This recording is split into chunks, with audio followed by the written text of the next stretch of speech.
중생, 성결, 신유, 재림.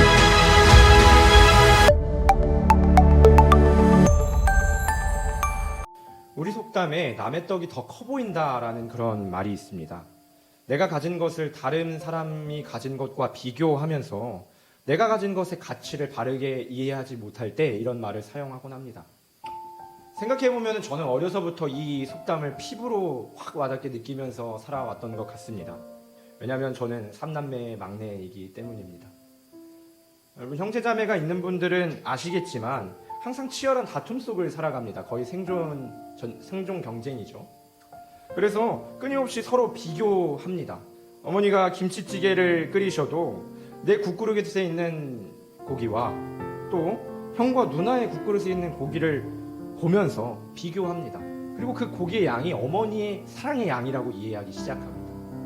사실 어머니는 아무런 차별 없이 국자에 퍼지는 대로 고기를 펐을 텐데도 먹는데 진심이었던 우리 삼남매는 서로의 국그릇을 보면서 어머니의 사랑이 편파적이라고 서로 불만을 품고 있었던 것이지요.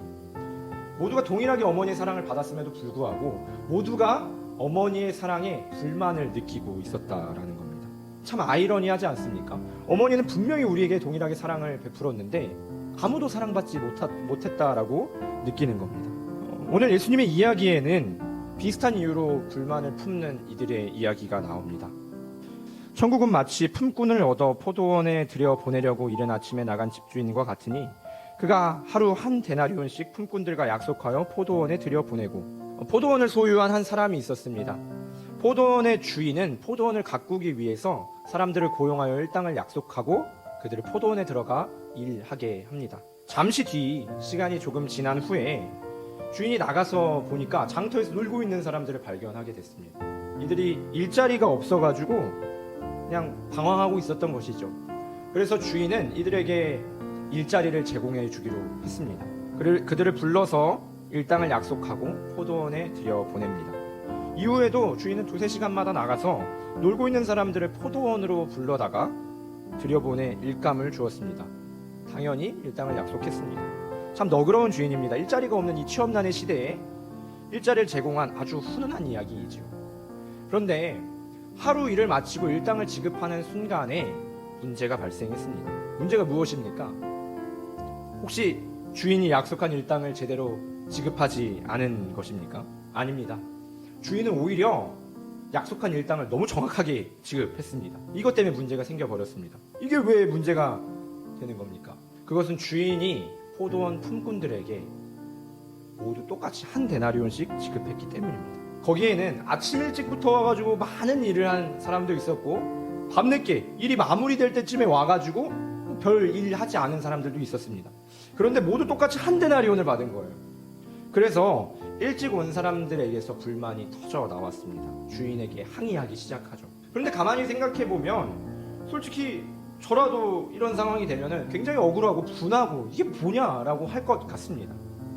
그런데 사실 이것이 주인을 비난할 이유가 될 수는 없습니다. 왜 그러냐면 주인이 약속을 지켰기 때문입니다. 주인은 자신이 고용한 모든 사람에게 약속한 대로 일당을 지급했습니다. 주인은 거짓말하지 않았고요. 약속을 어기지도 않았습니다. 속은 사람도 아무도 없습니다. 감정적으로 생각해보면 충분히 억울하고 분할 일이지만 냉정하게 생각해보면 이게 문제될 일이 하나 없는 것입니다. 주인은 약속을 했고 그 약속을 지켰습니다. 불만이 어디서 나왔습니까? 시선이 옮겨졌기 때문입니다. 내 손에 있는 것이 아니라 다른 사람의 손에 있는 것으로 시선이 옮겨지는 순간 불평이 시작되었습니다. 여러분, 사실 포도원에 들어가 일하던 모든 사람은 주인에게 호의를 입은 사람들입니다. 만일 주인이 이들을 고용하지 않았다면 이들의 하루는 빈손으로 끝났을 겁니다. 아무것도 얻지 못했을 겁니다. 그런데 취업난에 시달리고 빈손으로 끝날 수밖에 없는 하루를 살아가는 이들에게 주인이 손을 내밀어 일자리를 제공해 주었습니다. 그래서 이들의 하루는 그때서야 의미를 얻게 되었고 빈손이 아닐 수 있었습니다. 지금 그들의 손에는 빈손이 아닌 한 데나리온이 있습니다. 만약 주인이 처음 고용했던 사람들 이외에 다른 사람들을 추가로 고용하지 않았더라면 어땠겠습니까? 이렇게 한번 생각해보자 이거예요. 이 사람들은 같은 한 데나리온을 받고 감사하게 생각했을 겁니다. 불만이 없었을 거라는 말입니다. 그런데 왜 불만이 생겨났냐라는 거예요. 다른 사람들과 비교하는 순간에 불만이 시작되었습니다. 원래는 감사한 일인데 다른 사람들과 비교하기 시작하니까 감사와 은혜가 순식간에 사라져 버린 겁니다. 은혜를 입지 못한 것이 아닙니다. 은혜를 보지 못하는 것입니다. 사랑하는 여러분, 예수님은 이 이야기를 천국에 관한 이야기라고 합니다. 여러분, 이것은 천국의 이야기고 하나님 나라에 관한 이야기입니다. 본문의 말씀은 아주 중요한 메시지를 우리에게 던져줍니다. 이 포도원에 들어간 사람들이 하나같이 주인의 호의를 입고 들어간 사람인 것처럼 하나님 나라에 들어가는 사람들은 오직 하나님의 은혜를 입은 사람들이라는 것입니다. 이것이 의미하는 바가 무엇입니까? 포도원에 들어간 일꾼들, 그리고 천국을 약속으로 받은 누구나 이미 그 자체로 은혜를 받은 존재라는 겁니다. 이것 한 가지만 놓고 본다면 이게 얼마나 감사한 일입니까? 장타에서 갈 바를 알지 못하고 서성이는 사람처럼 하나님 나라 들어가지 못해서 헤매는, 길 잃고 헤매는 우리를 값없이 은혜로 불러주신 사실이 얼마나 대단한 일이고 얼마나 감사한 일입니까? 그런데 이 같은 감사와 감격의 순간이 순식간에 메마른 사막같이 변해버립니다. 왜 그렇게 되었습니까? 비교 때문입니다. 우리가 믿음의 삶을 살아가다 보면 어떤 사람은 큰 은혜를 받고 삶의 구석구석마다 하나님의 은혜가 축복이 가득한 것처럼 보입니다. 잘 나가는 것처럼 보인다라는 거죠. 그런데 또 어떤 사람은 하나님을 정말 열심히 섬기는데도 불구하고 삶이 영 별로인 것 같습니다. 은혜와 축복으로부터 멀어 보이는 그런 삶을 삽니다. 그리고 이런 상황들은 우리의 마음을 불편하게 만듭니다. 하나님, 저 사람은 저렇게 잘 나가는데 나는 왜 이렇게 힘든 거예요? 이렇게 나도 열심히 하나님을 섬겼는데 왜 내게는 축복이 없고 저 사람만 저렇게 잘 나가는 거예요? 라고 원망하고 불평하는 것입니다.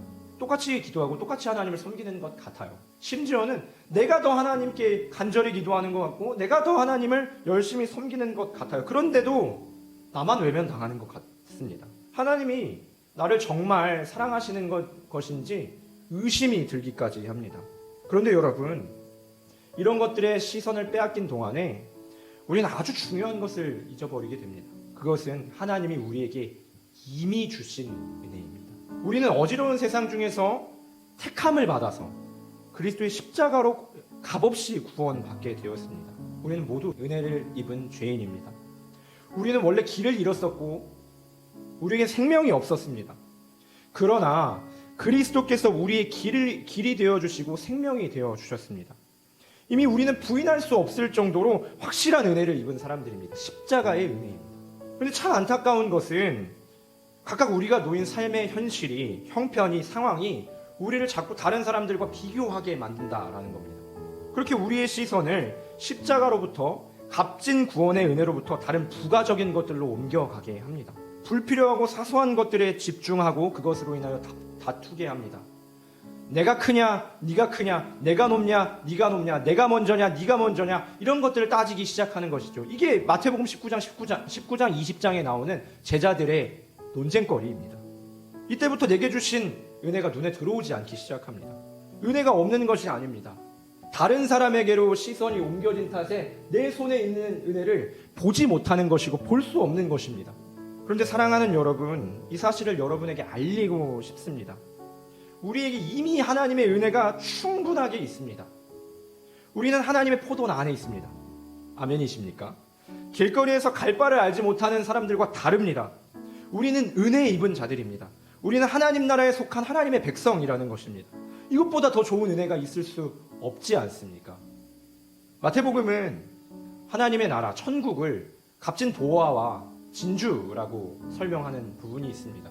여러분, 우리의 손에 값진 보화와 진주가 있는데 자꾸 다른 것에 마음이 빼앗기고 시선이 빼앗겨서 이 값진 진주를 발견하지 못하고 있는 것입니다.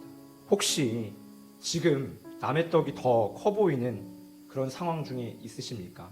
그렇다면 여러분, 십자가의 은혜에 주목하시기를 부탁을 드립니다.